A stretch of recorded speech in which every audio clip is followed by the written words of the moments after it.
আজ 2টা দিন হলো ওয়েদারটা প্রচুর ঠান্ডা। আজকে একটু বেশি ছিল, মেঘের ডাক, বৃষ্টি।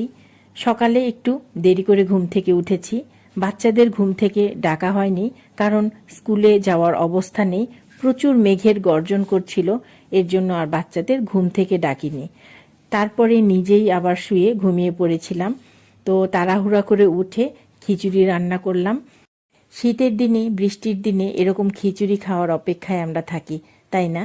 কখন বৃষ্টি নামবে, আমরা একটু খিচুড়ি রান্না করব।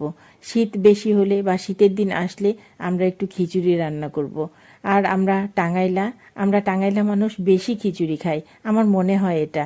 তো আপনারা কে কোন জায়গা থেকে দেখছেন একটু বলবেন।